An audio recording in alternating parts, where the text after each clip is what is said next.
hard, ain't it? Mm-hmm. I know. That's a good song. So I feel you. Mm-hmm. Welcome in. Oh, there's nobody here yet. But I like to say welcome in.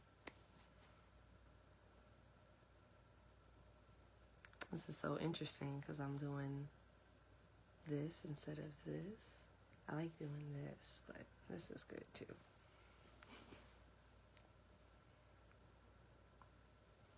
Ooh, I'm glowing. I want to get my little eyebrows done and everything. You know. I'm looking all right today. Skin look a little inflamed, but it's all right because when it cool down tomorrow, it's gonna look good.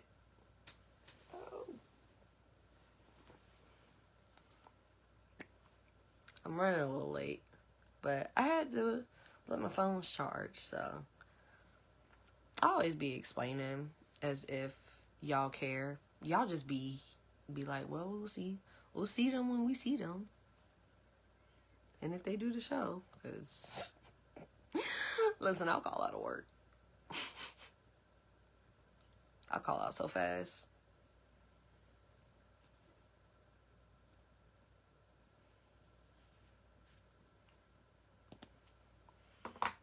Welcome in. Who is watching on? Hello. Who's watching on Facebook?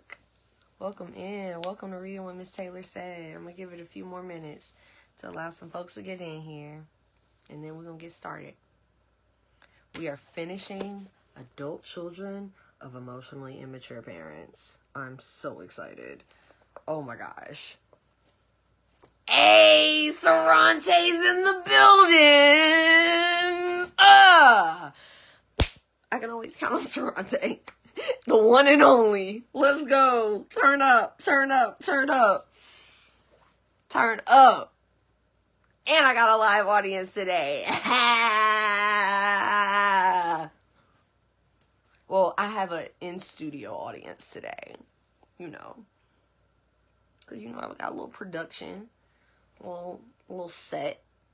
It might be my bed, but it's a set. Like a bed. It's been such a long day, y'all.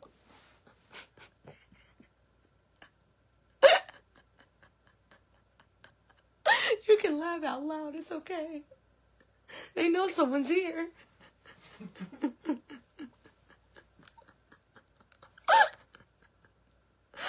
Oh, episode 84. I'm so glad you're keeping count because I'm not, Sarante. 84? Dang, that's crazy. That is like... We're getting close, man. We're getting close. And we're finally finishing this book. I am not cutting this off until this book is done. Damn it. Let me drink my tea with the energy in it so that I will be able to stay awake. I heard a sound over here I didn't like.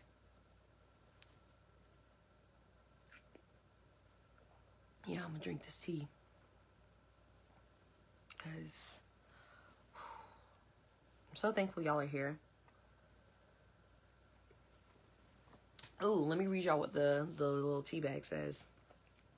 It says, when fear is forcing you to give up, call upon your heart's courage to continue.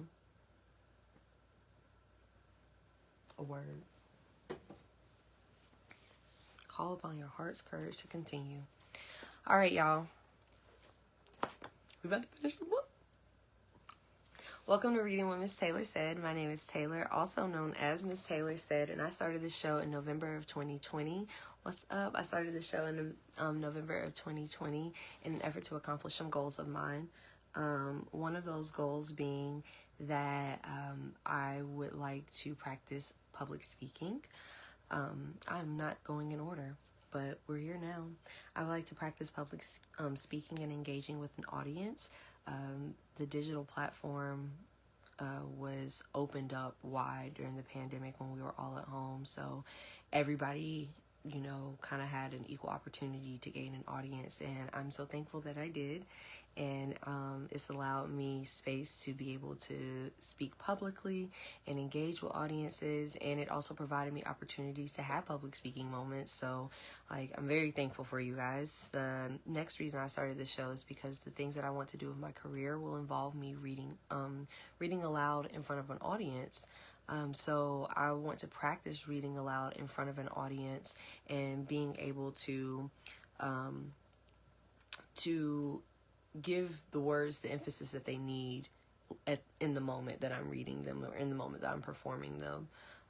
So I want to get more practice with that, and reading books aloud on live gives me plenty of practice for reading aloud, because again, like I want to read teleprompter scripts, speeches, things like that. So that is the second reason. And the third reason why I started this show is because I have a crap ton of books that I need to read. So I'm going to read them, and I'm going to read them with y'all, because I also have ADHD. So if I try to read them by myself silently, I will fall asleep. It's not even that I don't want to read. It's just that my brain is like, we're bored. So I'm using y'all for body doubling, if I'm being honest, and I'm able to read my books along with it. So let's get back into Adult Children of Emotionally Immature Parents by Lindsay Gibson. Dr. Lindsay Gibson. We are in chapter 10. We're identifying emotionally mature people, and some of the things, okay, so there are like big categories and then subcategories. So the big categories of how to identify emotionally mature people is that they're realistic and reliable. There were subcategories under that in the previous episodes. They're respectful and reciprocal.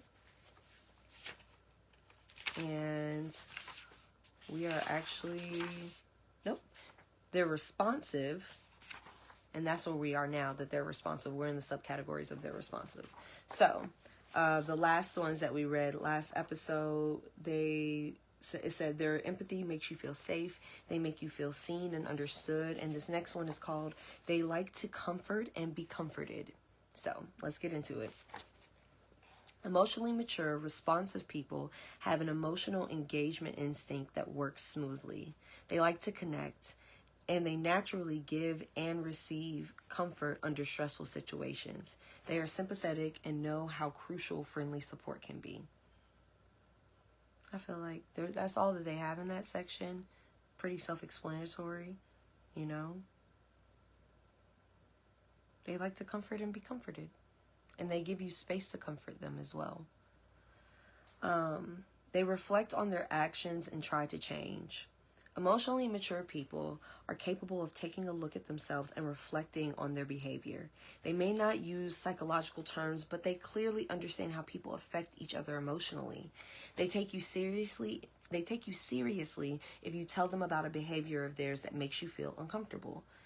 That makes you uncomfortable. They're willing to absorb this kind of feedback because they enjoy the increased emotional intimacy that such clear communication brings. This shows interest in and curiosity about other people's perceptions, along with a desire to learn about and improve themselves. That is one thing that I can say that not that I struggle with it, but it's one of those things that has given me a lot of anxiety in the past. And so I really have to like hype myself up and really like center myself and get myself together in order to do it. And that's like having clear communication with people when they've done something to make me uncomfortable, because I have abandonment trauma. And, people in the past have either made me feel like threatened or actually left. Like they would threaten to leave, or they would make me feel like they were going to leave because I expressed like, hey, this thing you did upset me. And then they would take it personally rather than reflecting. They would just feel attacked. And then their reaction would be just turbulent. And then it would just be like, well, if you didn't feel that way, why don't you just end the relationship? Why don't you just break up? And it's just like, I guess I just won't share when I'm feeling bad. I guess I'll just keep all of that stuff tucked away until I pack up all my shit in 2 hours and leave. Don't mind me and my dark humor. But for real, it's really hard when you've dealt with people who are emotionally immature and attacked you for expressing feelings.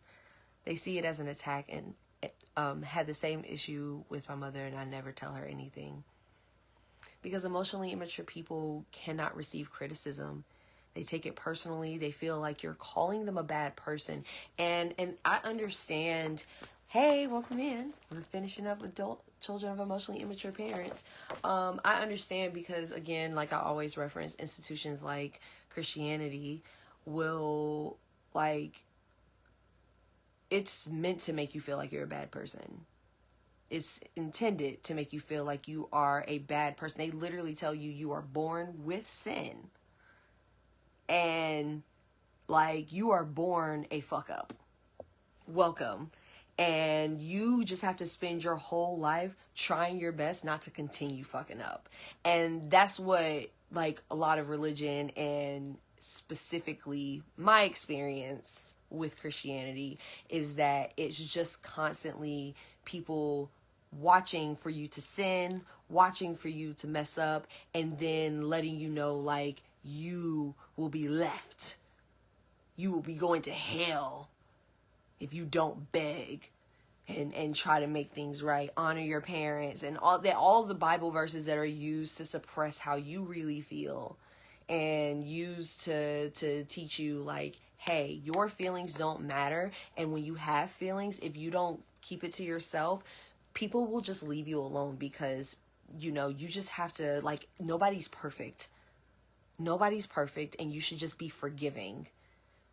That's why I hate the message of, it's like, it's not that it's incorrect to tell people to forgive so that you can have peace, but that's just, to me, absolving people of accountability, in my opinion. To just be like, oh, just forgive, because I've had people weaponize forgiveness against me. Like, I literally had a situation where somebody had just completely betrayed me, and, like, literally, like, made an arrangement with me, and then snatched the arrangement away that, like, literally changed, like, the trajectory of my career, you know. And she's like, her and I are going back and forth, and she, like, throws this not shit apology, and then she's just like, will you forgive me? And I'm like, I'm not feeling inclined to forgive you right now. You just apologized, and I'm still upset because you was just yelling at me via text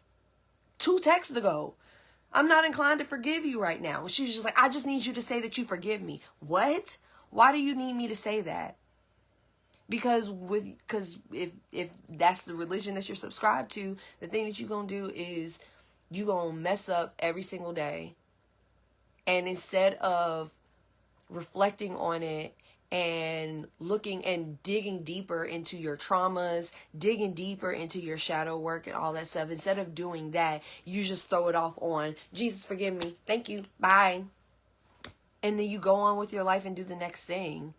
And just as long as you get one more forgiveness prayer before you cross over, there's, like, literally, that's all you need. You need one repenting prayer before you cross over, and it's just like, you made it. And it puts you in a place that absolves you of the responsibility of being emotionally mature and taking accountability for your actions and how you affect people with your actions. Ooh. And that's why I don't... People choose indoctrination in that way because it's easy, and it allows... like I said, it removes accountability from them. It makes it so that they are just like, well, as long as I follow these rules, I'm going to get into heaven. So that's all I care about. I don't care about how, like, my life, my day-to-day life can be bad every single day because of my actions directly. And as long as me and Jesus are cool, then I'm going to get into heaven, and I'm going to have my blessings in the afterlife. You're so worried about the afterlife And you're ruining the life that you actually get to experience, that you know for a fact that you are going to continue to experience as long as you have life, as long as you have breath in your lungs and your heart is beating. Like, you know that you're going to continue to experience this life, and yet you choose to hyper focus on a life that you don't even know exists. That's wild to me. Right, instead of childhood trauma, it's the devil that made you did it. It robs you of the opportunity to grow. It absolutely does. Listen, I will go on many rants and soapboxes and yell from the mountaintops about how the scam of listen, the cult of Christianity. I don't want no parts. Anyway, I'm going to continue. Willingness to take action as a result of self-reflection is also important. It isn't enough to just say the right things or apologize. If you're clear about what bothers you, they'll remain aware of the issue and demonstrate follow-through in their attempts to change. Jill's story. Jill tried for years to get her husband to look at how he ignored her, but each attempt to solicit his empathy resulted in a counterattack in which he maintained that Jill was impossible to please. Over time, his refusal to engage in self-reflection shut down Jill's effort at intimate communication with him. It wasn't surprising that Jill ultimately left her husband for another man, someone who did care about what she thought and how she felt. Her new partner reconsidered his behavior when she brought it up and then made an effort to do things differently. Growth. That's what we love. We love accountability. We love relationships without questions. We love accountability. We love somebody that is willing to be like, oh shit, my bad. So what do I need to do to make that right? Because I really don't want to do that again. Yeah, no intention on hurting you. Give me the information that I need so that I don't do that again. And I'll go ahead and make an action plan for myself just to make sure that I don't hurt you in that way again and I don't do that again. We good? Like, we need people like that, because that's like basic, y'all. That's basic. Anyway, they can laugh and be playful. This is my favorite part. They can laugh and be playful. Humor is a delightful form of responsiveness and also a highly adaptive coping mechanism. Emotionally mature people have a good sense of humor and can use lightheartedness to relieve stress. Laughter is a form of egalitarian play between people and reflects an ability to relinquish control and follow someone else's lead.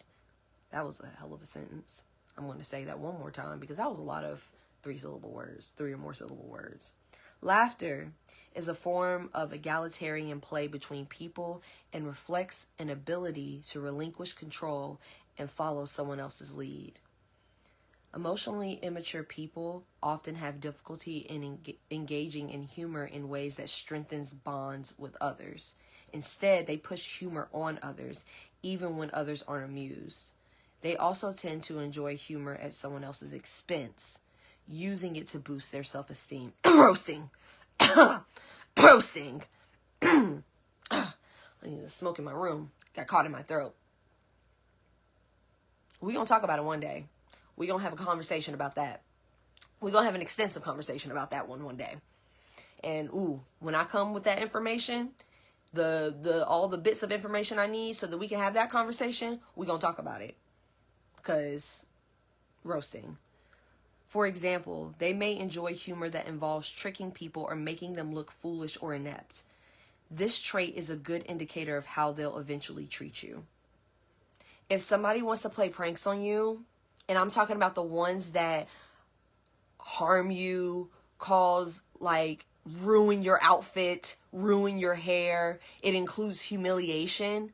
Pranks that include humiliation, yeah. That person doesn't really care about you.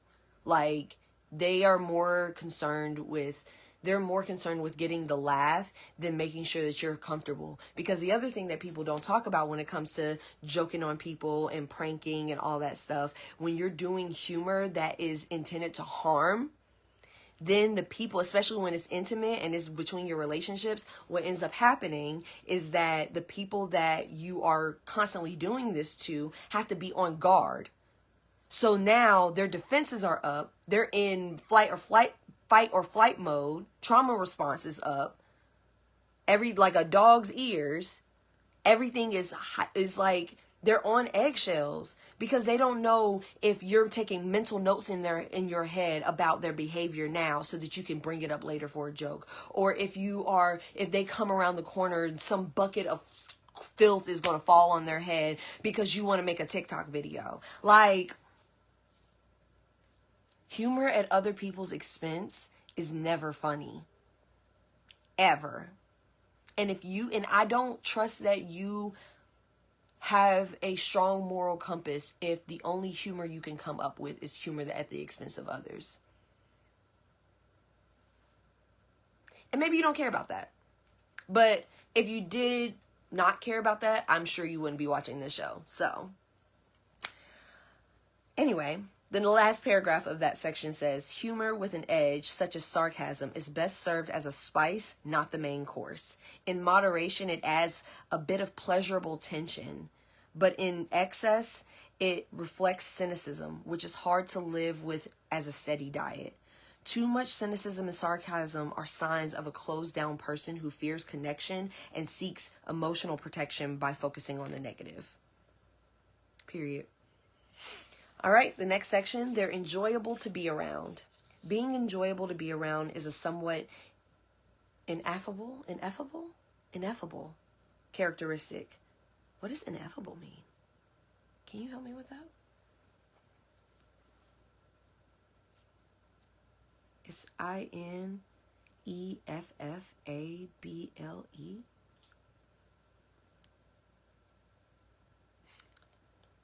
Too great or extreme to be expressed or described in words. Too great or extreme to be expressed or described in words. Okay, being enjoyable to be around is a somewhat ineffable characteristic, but it's crucial for relationship satisfaction. Reviewing the traits above, you can see what emotionally mature people have you can see that emotionally mature people have an overall positive vibe that's pleasurable to be around. Period. They aren't always happy, of course, but for the most part, they seem able to generate their own good feelings and enjoy life. One woman who finally found her life partner after a series of unsatisfying relationships knew he was the one because she always enjoyed spending time in his presence, even if it was just a trip to the grocery store.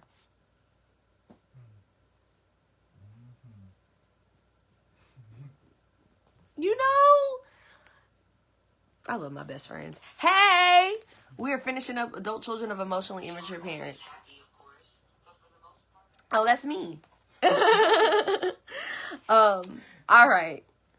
So, the next section, there's an exercise. Go get your pen and paper.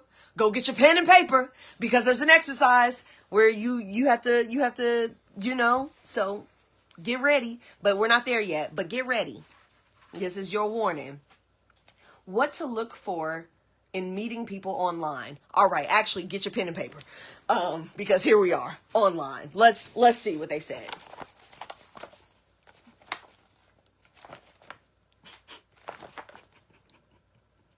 I'm a little nervous to read it, if I'm being honest.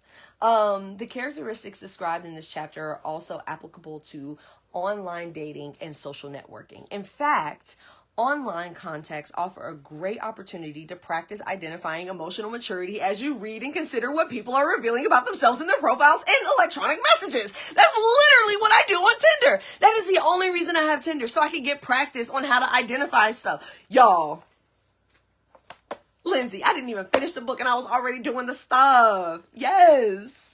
Because that's the reason I have Tinder. I'm sorry if you the person that followed me because you saw my Tinder. I just really needed my audience to grow. Although some people are better writers than others, all personal writing reveals something about how people think, what they value, and what they're most focused on, not to mention their sense of humor and sensitivity to other people's feelings. Plus, reading what people have written gives you time to notice how their messages make you feel.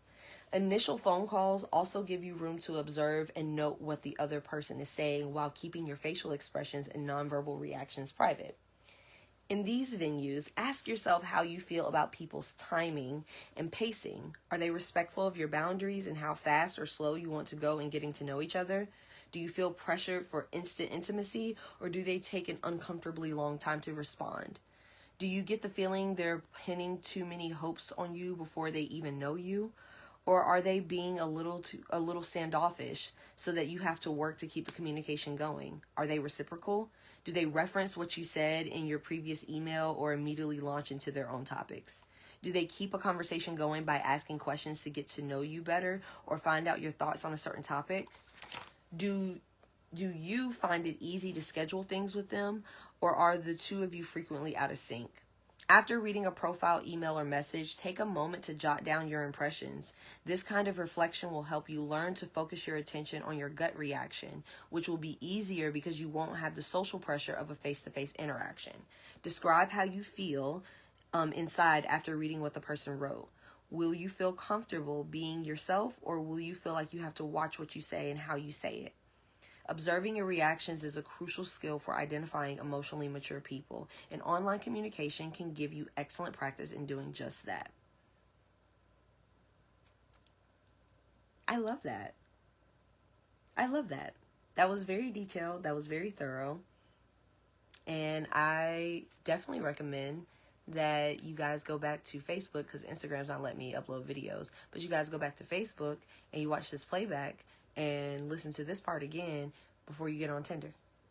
Okay? All right. Deal? Pinky? No? Okay. All right. So we have our exercise. I have some paper. I'm glad I brought the paper because I actually did not intend on doing that, but now I have it. I have pen and paper. You got pen and paper. All right. Exercise. Assessing others' emotional maturity. I've summarized all of the above characteristics in the following checklist, which you can use to determine whether a person will be able to give you the kind of relationship you want. If you want to complete this assessment for several people, use the downloadable version of this exercise available at, well, y'all can go ahead and write this down. I'm going to read it out. All right. You ready?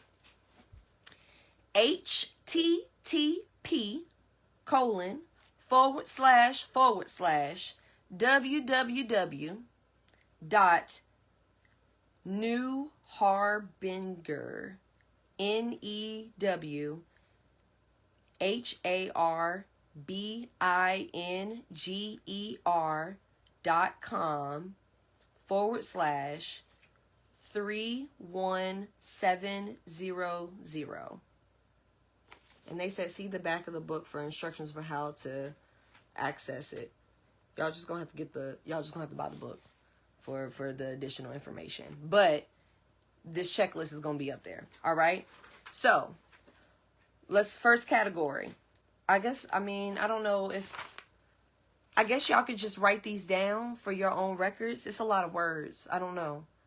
I'm not sure what this is basically just a checklist for assessing other people's emotional maturity. So, okay, how about this?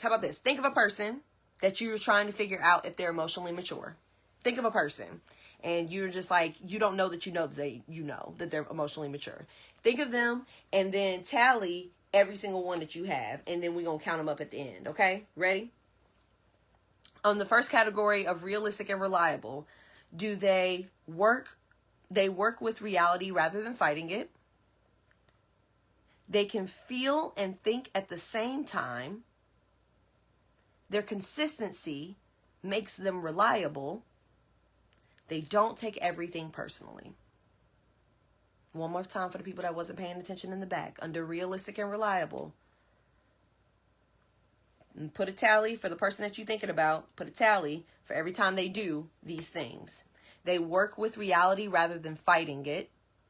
They can feel and think at the same time. Their consistency makes them reliable, and they don't take everything personally. All right. The next section is respectful and reciprocal. They respect your boundaries. That's the first one. They give back. They are flexible and compromise well. They're even-tempered. They're willing to be influenced. They're truthful. They apologize and make amends. I'm going to read that one more time. They respect your boundaries. They give back. They are flexible and compromise well. They're even-tempered. They're willing to be influenced. They're truthful. And they apologize and make amends. All right. The next section is called responsive. And put a tally if the person you're thinking about does these things. Their empathy makes you feel safe. They make you feel seen and understood. They like to comfort and be comforted. They reflect on their actions and try to change. They can laugh and be playful. They're enjoyable to be around. One more time for the one time. Their empathy makes you feel safe. They make you feel seen and understood. They like comfort and to be comforted. They reflect on their actions and try to change. They can laugh and be playful. They're enjoyable to be around. The more of these qualities a person has, the more likely it is that the two of you can forge a satisfying and genuine connection. We're so close, you guys. The next section is called Developing New Relationship Habits. Now that you can identify emotionally mature people, there's one last piece of the relationship puzzle to address. Your own behavior. Go and sit with that one for a second. Your own behavior. In this final section, we'll take a brief look at some new approaches on your part that can make your relationships more genuine and reciprocal. You can work on these actions to help your relationships flourish. After all, improving your own ability to interact in an emotionally mature way is an important contribution toward having the relationship you want. We got another exercise. All right. Let's create, it's called Exploring New Ways of Being in Relationships. Let's create a profile of emotional maturity that can, let's start over. Let's create a profile of emotional maturity that you can work toward.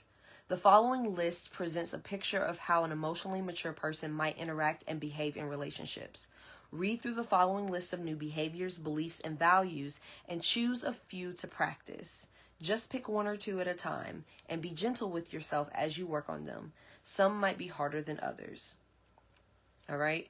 I suggest y'all go on Facebook and watch the playback of this because it's going to be a lot to jot these down. Again, you can go to the newharbinger.com to get these lists and things like that.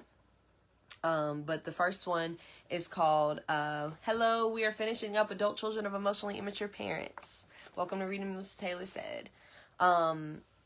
Being willing to ask for help. That's the first section of things that you can work on. So if you hear one or two that you want to practice, I'll read the list twice so that you can write one down. Okay? I'll ask for help whenever I need to.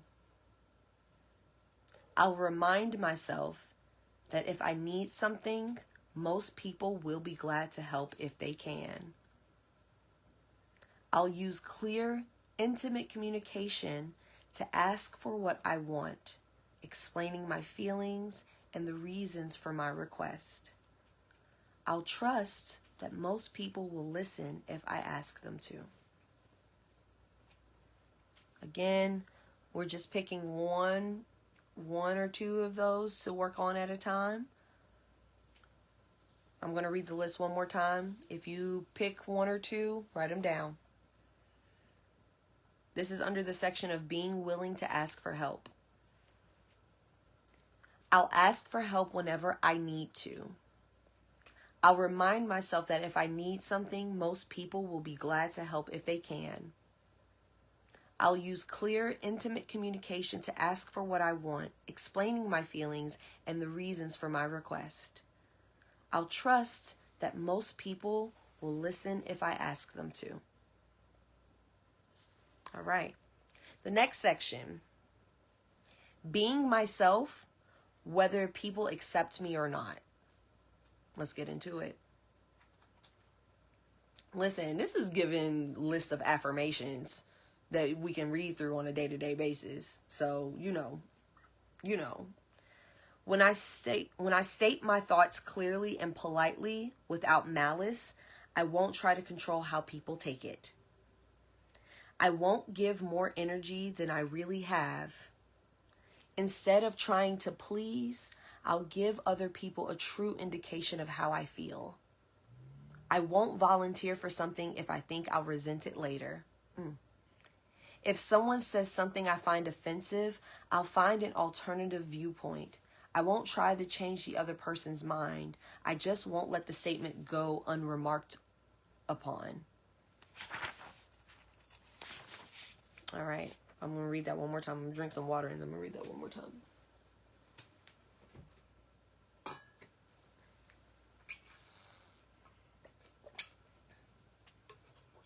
All right. Being myself, whether people accept me or not.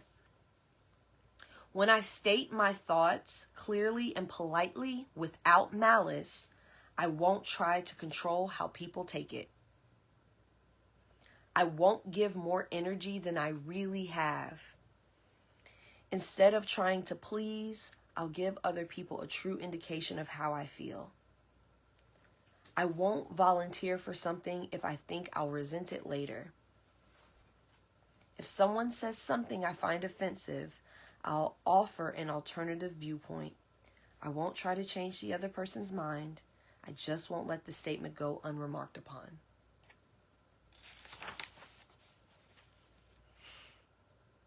All right. The next section is called Sustaining and Appreciating Emotional Connections. These are a little more wordy, so again, please watch the playback on Facebook. I'll make a point of keeping in touch with special people I care about and returning their calls or electronic messages. I'll think of myself as a strong person who deserves to give and receive help from my community of friends. Even when people aren't saying the right thing, I'll tune in to whether they're trying to help me. If their effort makes me feel emotionally nurtured, I'll express my gratitude. When I'm irritated with someone, I'll think about what I want to say that could improve our relationship. I'll wait until I cool off and then ask if the other person is willing to listen to my feelings. All right. I'm going to read that part. I'm going to read that again.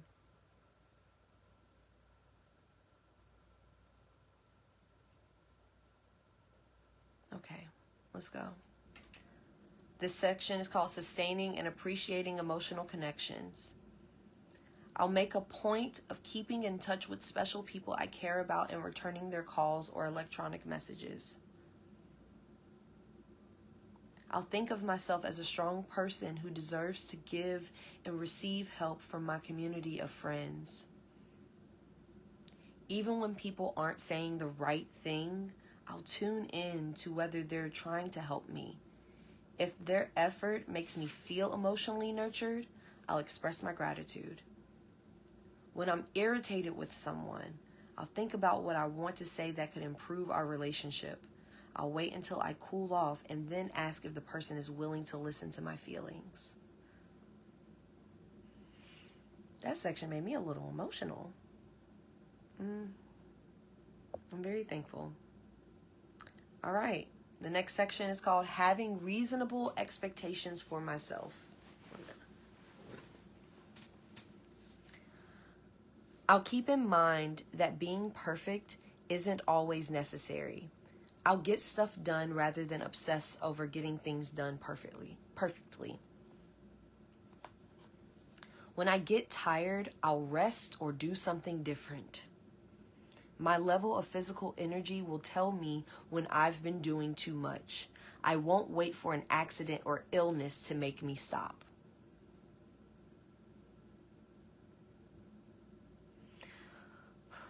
When I make a mistake, I'll chalk it up to being human.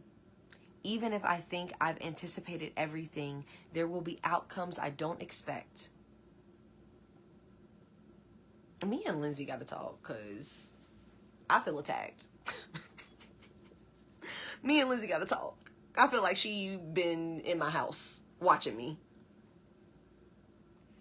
I'll remember that everyone is responsible for their own feelings and for expressing their needs clearly. Beyond common courtesy, it isn't up to me to guess what others want.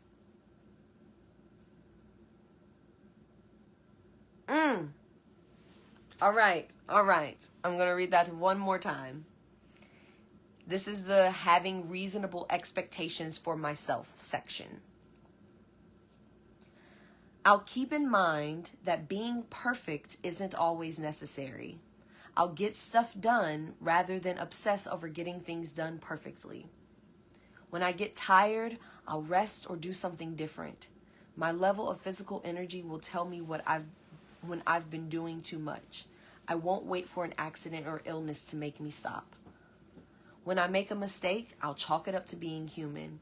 Even if I think I've anticipated everything, there will be outcomes I don't expect. I'll remember that everyone is responsible for their own feelings and for expressing their needs clearly. Beyond common courtesy, it isn't up to me to guess what others want.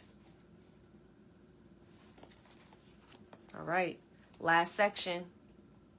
Last section, y'all. Last section. Communicating clearly and actively seeking the outcomes I want. Pick one or two. I won't expect people to know what I need unless I tell them. Caring about me doesn't mean they automatically know what I'm feeling. If people close to me upset me, I'll use my pain to identify my underlying need. Then I'll use clear, intimate communication to provide guidance on how they could give it to me. When my feelings are hurt, I'll try to understand my reaction first. Did something trigger feelings from my past, or did the person really treat me insensitively? If someone was insensitive, I'll ask him or her to hear me out. I'll be thoughtful to other people, and if they aren't thoughtful in return, I'll ask them to be more considerate and then let it go. I'll ask for something as many times as it takes to get a clear answer. When I get tired of interacting, I'll politely speak up, asking if we can continue our contact at another time. I'll explain kindly that I'm just out of gas at the moment.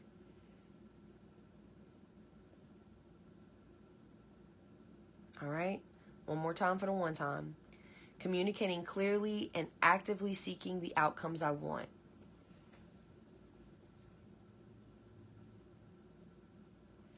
I won't expect people to know what I need unless I tell them. Caring about me doesn't mean they automatically know what I'm feeling. If people close to me upset me, I'll use my pain to identify my underlying need. Then I'll use clear, intimate communication to provide guidance on how they could give it to me. When my feelings are hurt, I'll try to understand my reaction first. Did something trigger feelings from my past, or did the person really treat me insensitively? If someone was insensitive, I'll ask him or her to hear me out. Or them. I'll be thoughtful to other people, and if they aren't thoughtful in return, I'll ask them to be more considerate and then let it go. I'll ask for something as many times as it takes to get a clear answer. And when I get tired of interacting, I'll politely speak up, asking if we can continue our contact at another time. I'll explain kindly that I'm just out of gas at the moment. Do you get a sense of how much more energy and lightness you'd feel if most of these statements were true for you? You'd be active and self-expressive in your relationships, treating yourself kindly and expecting to be heard by others. You'd be freeing yourself from emotional loneliness. Even if you didn't learn these values and ways of interacting as a child, you can develop them now. Having emotionally immature parents may have undermined your self-acceptance, self-expressiveness, and hopes for genuine intimacy, but there's nothing to hold you back now as an adult. Summary. This chapter outlined common attributes of emotionally mature people. Facebook almost went down on me for a second. Instagram almost went down on me for a second. All right. This chapter outlined common attributes of emotionally mature people so that you can recognize such people more easily. It also briefly summarized new ways of relating that can help you create more satisfying and supportive relationships with others. Now that you know what emotional maturity really looks like, you won't be tempted to settle for the next person who shows you some attention or offers you the bare minimum in a relationship. You'll be able to look for what you want and be comfortable observing others until you find it. As you reflect on your emotional strengths and capacity for connection, you'll find that the keys to happier relationships have been within you all along. The epilogue. We finally made it, y'all. All right. Understanding your past and embarking on a new future can be a bittersweet process. Shining a light on what happened to you and how it affected your choices can stir up sadness about what you've lost or never had. That's the way light is. It shines on everything, not just the things we want to see. When you decide to uncover the truth about yourself and your family relationships, you may be surprised by what's revealed, especially when you see how these patterns have been passed down through the generations. Sometimes you may wonder whether all this knowledge is for the best. It may even seem as though it would have been better not to know. Ultimately, it depends on what you value about life. Is seeking the truth and self-knowledge an important and meaningful pursuit for you? You are the only person who can answer this question. But it's been my experience, and countless other people's, that greater awareness brings its own gifts, most of which involve a fuller, deeper connection with the world and oneself. Working through a difficult past makes things in the present more real and precious. And as you come to understand yourself and your family fully for the first time, you're likely to appreciate life like never before. When you resolve your confusion and frustration about the behavior of emotionally immature people, life feels lighter and easier. My hope is that this book has brought you not only some understanding of yourself and your loved ones, but also some relief and the freedom to live more on the basis of your genuine thoughts and feelings rather than outdated family patterns. When I see the faces of clients who are discovering their true feelings for the first time and can finally recognize other people's emotional immaturity, their expressions reflect a sense of wonderment and peace. It wouldn't be too much to call it enlightenment. Not one of them would willingly go back to not knowing. With each bit of truth they encounter within themselves, they experience a feeling of self-reclamation. Despite any regrets they may have, an unmistakable sensation of wholeness comes over them, and they feel as if life is starting over from this new point. And it is. People who engage in self-discovery and emotional development get to have a second life, one that was unimaginable as long as they remain caught in old family roles and wishful fantasies. You really do get to start over when you open to a new consciousness of who you are and what's been going on in your life. As one person said, I now know exactly who I am. Others aren't going to change, but I can change. There's no reason you can't have a happy life starting right now. I actually think it can feel more rewarding to give yourself a happy life now as an aware adult than to have always had it from the beginning. To be aware and present at the birth of your new self as an adult is pretty incredible stuff. How many people get to be awake and aware for the emergence of the person they were always meant to be? How many people get to have 2 lifetimes in one? So tell me, is it worth the pain to get to live twice in one life? Are you glad you've chosen the path of awareness? Yes? Me too.